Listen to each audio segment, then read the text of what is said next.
Le Seigneur soit avec vous. Évangile de Jésus-Christ selon Saint Jean.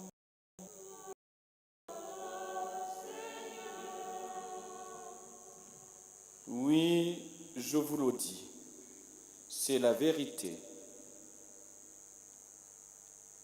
Le grain de blé tombe dans la terre et le grain de blé tombé dans la terre doit mourir, sinon il reste seul. Mais s'il meurt, il donne beaucoup de grain. Celui qui aime sa vie la perdra. Mais si quelqu'un aime Dieu plus que sa vie dans ce monde, cette personne gardera sa vie et elle vivra avec Dieu pour toujours. Celui qui veut me servir doit me suivre, et mon serviteur sera là où je suis. Mon Père récompensera celui qui me servira. Acclamons la parole de Dieu.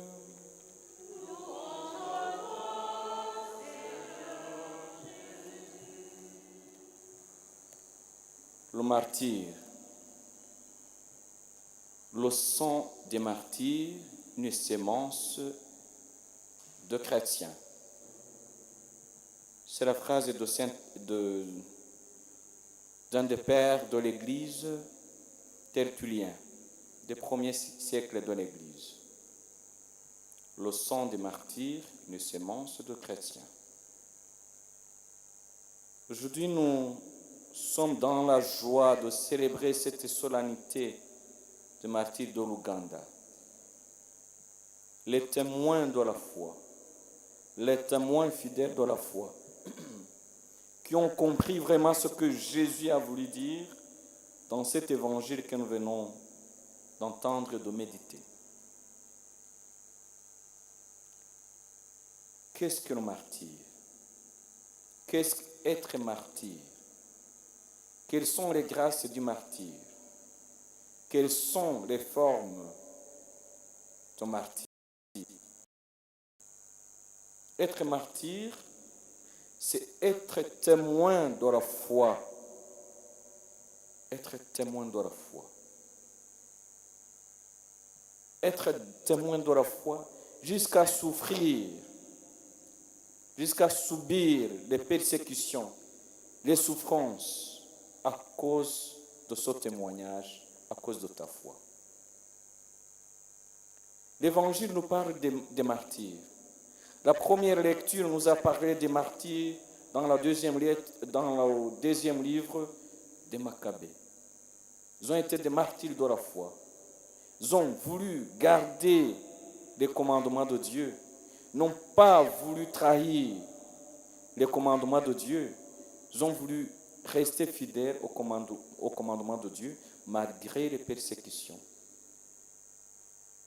Et c'est important dans la deuxième lecture, la lettre aux Romains nous rappelle quelque chose de très important et d'essentiel, que rien ne peut nous séparer de l'amour de Dieu, car bien même nous serons en train d'être persécutés.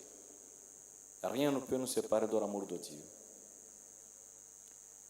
Les Saintes Écritures nous parlent des martyrs. Oui, dans l'Ancien Testament, on parle des martyrs, mais aussi dans le Nouveau Testament. Saint Étienne a été martyrisé. Il est mort à cause de sa foi. Et grâce à lui, grâce à sa mort, la foi a été répandue dans le monde. Plus on persécutait les chrétiens, plus les chrétiens prenaient fuite, et plus les chrétiens prenaient fuite, de propager la bonne nouvelle. Tous les saints et surtout tous les apôtres ont été d'une manière ou d'une autre martyrisés. Jean n'a pas été tué, mais il a été mis en exil, il est mort en exil. Tous les autres apôtres ont été tués. Le sang a été une sémence de chrétiens. Le sang a été une sémence pour les chrétiens. Ce n'est pas seulement le martyr dans les Écritures, mais aussi dans la vie ordinaire. À travers le monde, dans tous les pays, sur tous les continents, il y a eu des martyrs. Ces chrétiens qui ont accepté de donner leur vie pour le Christ. Je ne vais pas citer des exemples qui sont loin de nous. Connaissons les martyrs dans la République démocratique du Congo, le bienheureux Isidore Bakanja,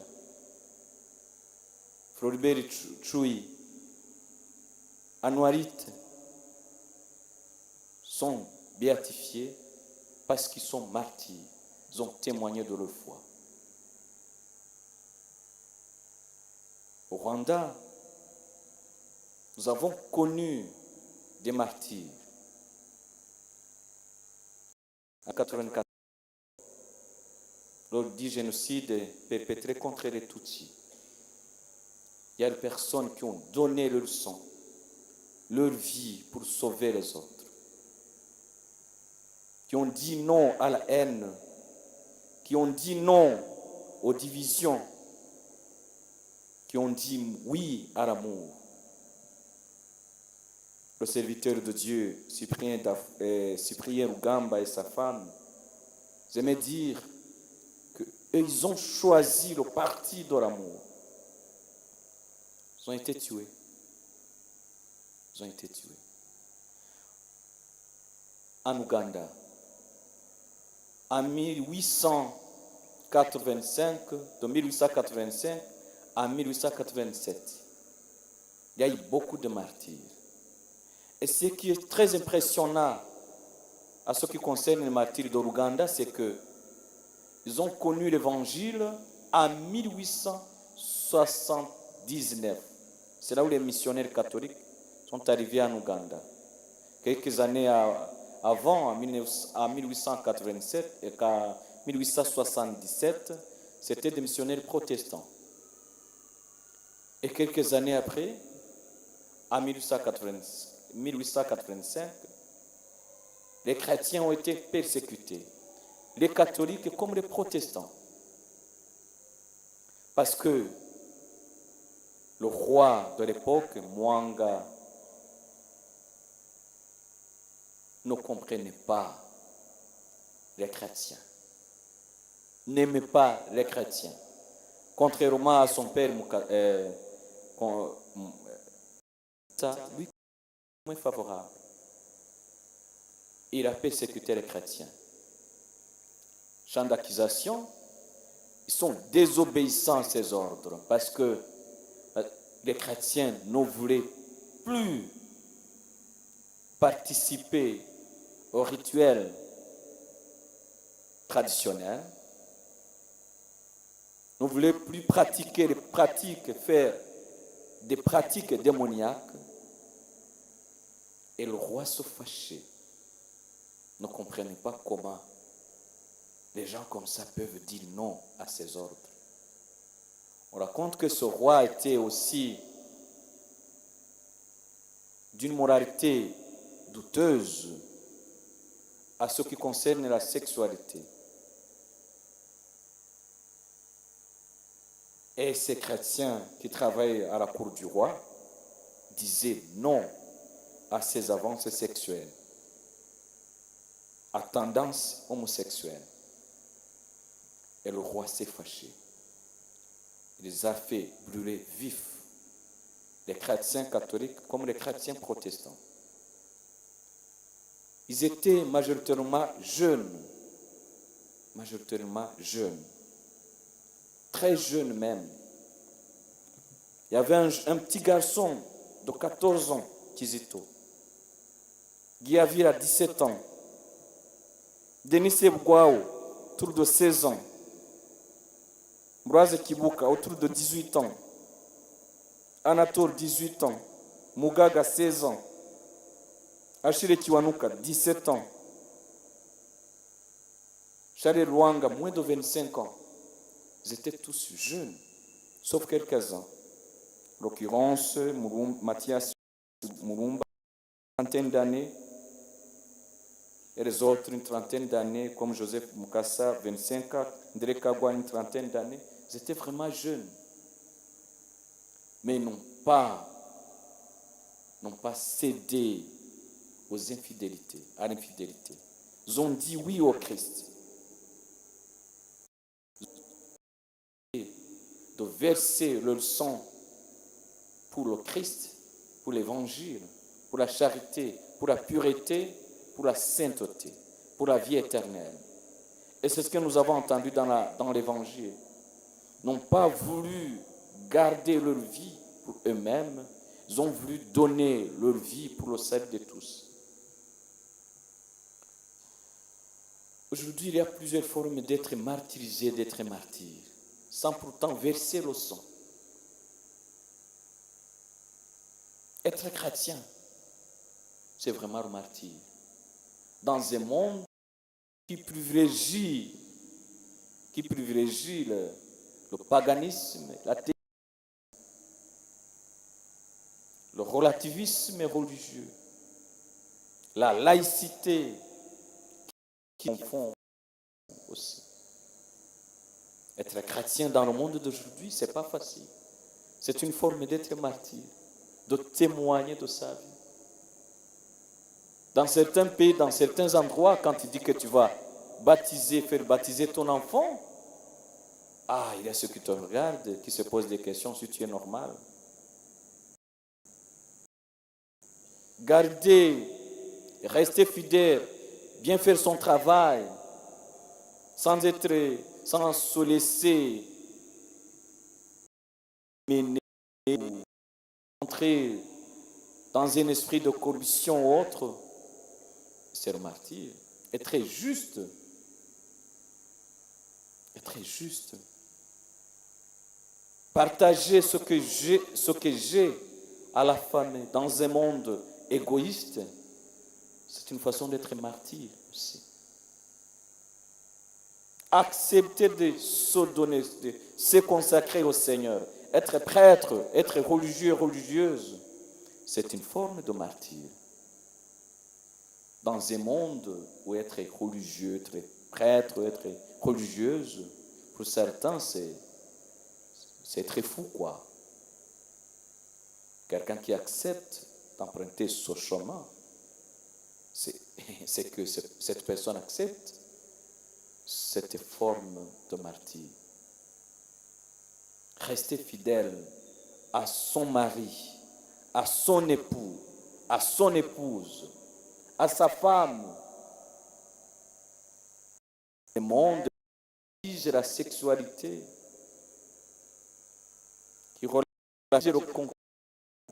le vagabondage sexuel. C'est le martyr. Et c'est possible. C'est possible d'être des témoins. Si on garde cette définition selon laquelle le martyr, c'est témoigner la foi.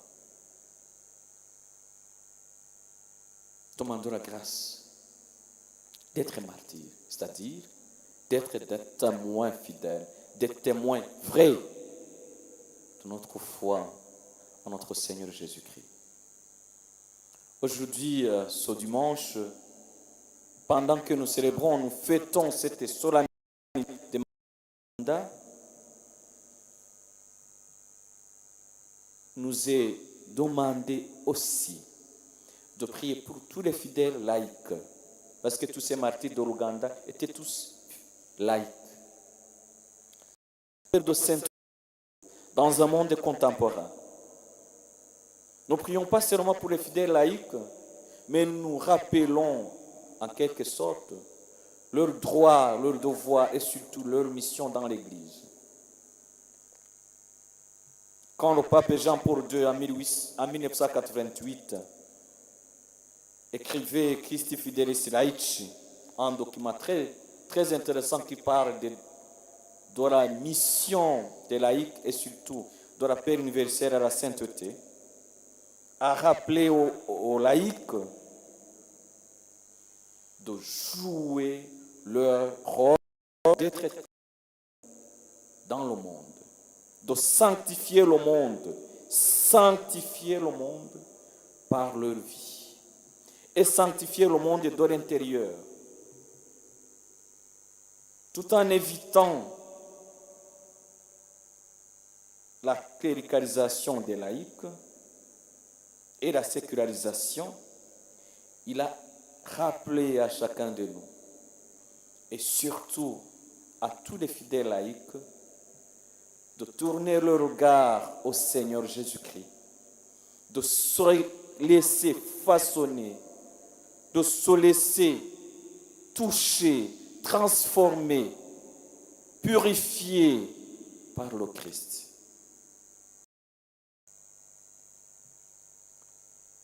La mission des laïcs, c'est la mission d'être prophète. Être prophète dans le monde d'aujourd'hui. C'est quoi être prophète? C'est être capable de parler au nom de Dieu. Est-ce que je peux parler au nom de Dieu sans avoir écouté Dieu? Non, ce n'est pas possible.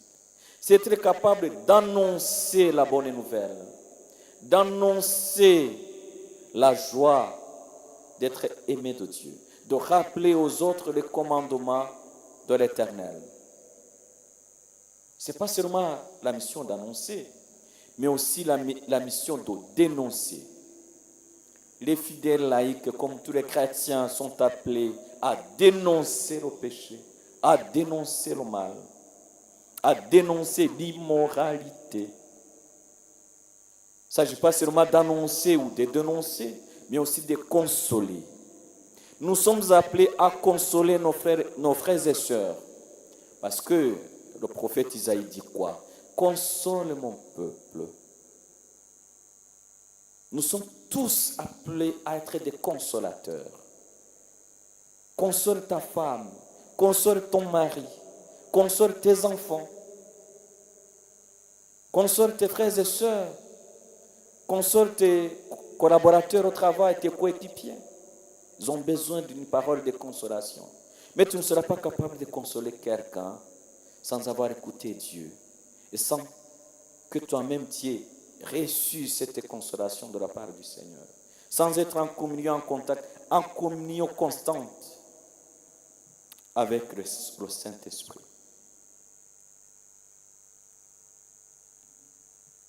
La mission dans le monde. Être témoin de Jésus-Christ. Être témoin de Dieu. Participer à la mission d'évangélisation de l'Église. L'évangile selon Saint Matthieu, chapitre 28. Jésus dit, allez au monde entier, annoncer la bonne nouvelle. Allez au monde entier, annoncer la bonne nouvelle. Il y a un groupe de jeunes qui est venu me voir, ce groupe est venu me voir, et les jeunes m'ont dit, mon père, il y a 5 continents, n'est-ce pas? J'ai dit, bien sûr. Vous êtes sûr? J'ai dit, bien sûr que oui, c'est simple. Vous connaissez notre continent? Ils m'ont dit, non, il y a 6 continents. Ah, c'est quel le 6e continent? Ils m'ont dit, le continent numérique. Et j'ai posé la question, est-ce que vous voulez en venir? Il faut que l'Église envoie les missionnaires sur ce continent aussi. Et j'ai dit, c'est bien vous. Allez au monde entier, même sur ce continent numérique. Annoncer la bonne nouvelle. Quand je dois partager quelque chose dans mon groupe WhatsApp, sur mon statut, sur mon Instagram, quelque chose comme ça, sur mes réseaux sociaux, est-ce que quelqu'un qui me suit, qui suit ce que je partage, ce que voilà, peut vraiment connaître Dieu, peut connaître le Christ? Aller au monde entier, annoncer la bonne nouvelle. Faut-il que je sois formé aussi de cette bonne nouvelle? Faut-il que j'ai le contenu à partager? Où est-ce que je dois trouver ce contenu? C'est dans la parole de Dieu, c'est dans la tradition de l'Église, c'est dans le magistère. Nous avons aussi ce devoir de nous laisser former par le Christ, par sa parole, par l'Esprit Saint, par l'Église, pour que nous ayons quelque chose à partager à nos frères et sœurs. Le baptême nous a donné notre grâce d'être prêtres. Nous sommes prophètes et prêtres. Prêtres parce que nous sommes mis à part. Par notre baptême, nous avons été loin du Saint-Crème. C'est une forme de consécration. Nous avons été sanctifiés, mis à part. Nous avons été marqués par un signe indélébile. Mais en même temps, nous avons reçu ce pouvoir sacerdotal, c'est-à-dire d'être aussi des médiateurs. C'est-à-dire que nous avons ce devoir de dire à Dieu ce que les hommes, nos frères humains nous disent, mais aussi de dire aux hommes ce que Dieu nous dit. Il faut que nous soyons capables d'écouter le monde, en même temps être capables d'écouter Dieu. C'est là où on va exercer notre pouvoir baptismal. Si nous sommes chrétiens, si nous acceptons vraiment que nous sommes chrétiens, nous n'avons pas le droit de perdre de vue notre grâce baptismale. Et par le baptême, nous sommes devenus prêtres, c'est-à-dire mis à part, c'est-à-dire sanctificateurs, mais aussi intermédiaires, médiateurs entre Dieu et les hommes. Tous les fidèles laïcs, tous les chrétiens, nous tous, nous avons ce devoir de dire à Dieu ce que les hommes nous ont dit. Il faut que nous soyons capables d'écouter les autres, d'écouter les gens, d'écouter les souffrances de ceux qui pleurent, mais en même temps de dire aux hommes ce que Dieu nous a dit. Alors ce message qui annonce, ce message qui dénonce, et en même temps ce message qui console. Par le baptême, nous avons été rois. C'est-à-dire que nous avons cette mission de conduire les autres vers Dieu. Dans la diversité, certes, mais aussi dans la complémentarité, disait Saint Jean-Paul II. Sans oublier notre vocation universelle à la sainteté. Le Christ nous a donné lui-même les moyens de sanctification. Et ces moyens sont connus. C'est sa parole qui doit nous nourrir nos familles, éclairer, guider notre vie, tout ce que nous faisons. Les moyens de sanctification sont les sacrements, c'est la charité, mais en même temps c'est la mission partagée dans l'Église. Bien sûr, dans l'humilité, tout en promouvant la dignité de la personne humaine. Dans le monde, tous les fidèles laïcs sont appelés à promouvoir, à protéger, à prôner pour la dignité de la personne humaine. C'est un des principes fondamentaux de la doctrine sociale de l'Église. Il y en a 4. La dignité de la personne humaine, le respect du bien commun, la solidarité et la subsidiarité. Voilà ce qui nous est demandé. Au travail, à la maison. Je suis patron, je ne suis pas patron. En tout cas, là où je suis. Comme fidèle laïque, je dois promouvoir la dignité de la personne humaine. Je dois être le garant et le promoteur, le protecteur du bien commun. Je dois être solidaire, surtout, solidaire de toutes ces personnes qui souffrent. Mais en même temps, je dois respecter le principe de subsidiarité. C'est bien sûr la doctrine sociale de l'Église. Il n'y a pas longtemps, c'était le 15 mai de cette année 2026, le pape nous a donné l'encyclique très magnifique, Magnifica Humanitas, magnifique humanité. Il rappelle dans cette encyclique combien tous les chrétiens, tous les hommes ne doivent jamais oublier cet élément essentiel. La dignité de la personne humaine dans son monde de technologie et de l'intelligence artificielle. Nous ne devons pas être des personnes robots et des personnes superficielles. Nous sommes des êtres humains. Nous sommes créés à l'image de Dieu. Et la personne en face de moi n'est pas un objet. Ce n'est pas une marchandise.